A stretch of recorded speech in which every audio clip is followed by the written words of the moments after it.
Welcome to another Sam Tutoring video. My name is Samuel, and along with being a private tutor and running Sam Tutoring, I am also an avid football supporter and have been one since I was a child. This summer sees the delayed European Championships take place across the continent, with the grand finale being at Wembley Stadium. If you've been paying any attention to the tournament, you will continually hear the same phrase over and over again from English fans, and that is, "It's coming home." But what does it mean? And why do they keep singing it? Let's explore what that means in this video. The phrase actually comes from a 1996 song called The Three Lions by comedians David Baddiel and Frank Skinner and the band The Lightning Seeds. The song went on to the top of the UK singles chart where it spent 2 weeks.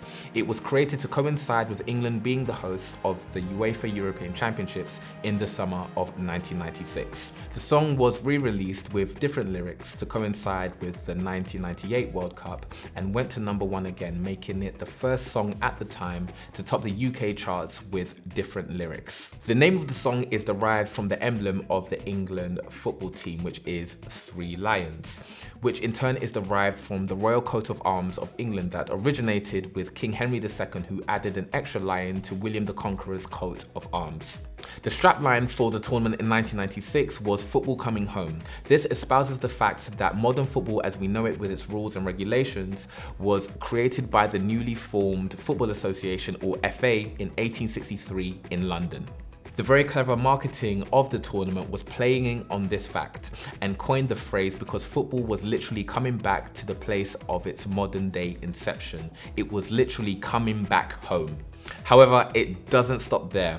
England's sole victory to date in an international competition came in 1966 when England hosted the World Cup and won the Jules Rimet Trophy after beating West Germany 4-2 after extra time at Wembley Stadium. 30 years later, there was another international tournament happening on English soil in the form of the Euros. And the song not only gave us the legendary refrain of "It's Coming Home", but it also gave a voice to English fans describing the ups and downs of supporting their beloved national team. The song says, "30 years of hurt never stopped me dreaming," referring to the fact that England had not won a major tournament in the 30 years after their initial World Cup win, but embattled English fans will still keep hope alive that their team can do better.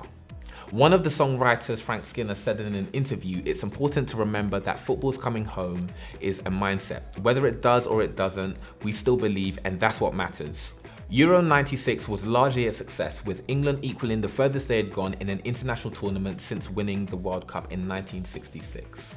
They reached the semi-finals where after 90 minutes the match was 1-1 against arch-rivals Germany. The golden goal rule was in effect, so the first team to score in extra time would go straight through to the final. England came agonizingly close twice through Darren Anderton hitting the post and Paul Gascoigne coming centimeters away from converting an Alan Shearer volley across the 6-yard box. The game went to penalties and both England and Germany scored their first 5 penalties, which meant the game entered sudden death. If one team missed and the other team scored, the scoring team would be immediately through to the final. The 6th penalty taker was none other than a 25-year-old defender by the name of Gareth Southgate, who is now the current England manager. His penalty was saved, setting up the stage for Andreas Müller of Borussia Dortmund to send Germany through to the final and strut like a peacock in front of the English fans in celebration. So for the second time in within a decade, England had gone out to Germany in the semi-final of a major tournament, the first being in the World Cup held in Italy in 1990. So we can see that "It's Coming Home" has a multi-layered meaning. It means football is coming home to the original place where the rules were formalized and ratified, but it also refers to the fact that success, clout, national pride and recognition and a shiny new trophy is returning to the place where modern football started. You may then be thinking then, okay, great. But that was 25 years ago. What does that have to do with the here and now? Good question. The re-emergence of the term can be traced to the 2018 World Cup in Russia.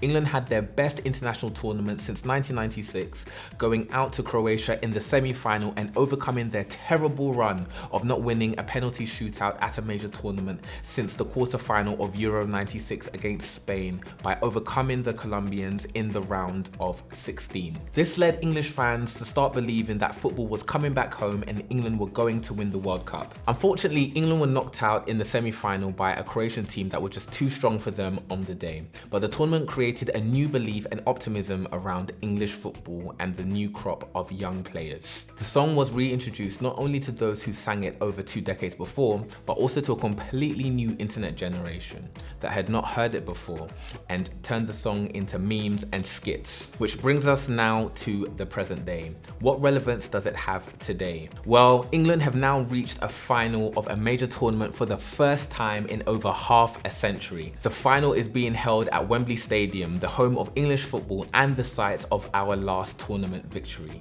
The team is being managed by Gareth Southgate, the only player to miss a penalty in the '96 shootout, opening the way for Germany to convert their last effort and send them through to the final, where they beat the Czech Republic 2-1 after extra time. So, "It's coming home" is a lot more than a popular English refrain or a football cliche. It's the encapsulation of a 158-year story that started in London and has traversed 3 more times through London in 1966, 1996, and now 2021.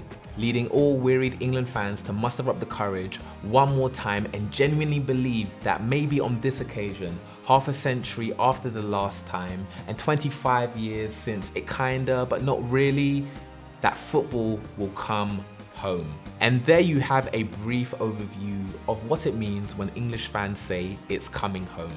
It's a 158-year journey that takes us into the history of English football, missed penalties, and 90s Britpop. You can find the companion article that I wrote for this video linked in the description. Do you enjoy sporting events that capture the imagination of the nation, or do you think it's all a bit much and unnecessary? Let me know in the comments. If you've enjoyed this video or found it useful, please give it a like and consider subscribing for more education content. Thanks for watching, and I'll see you in another video.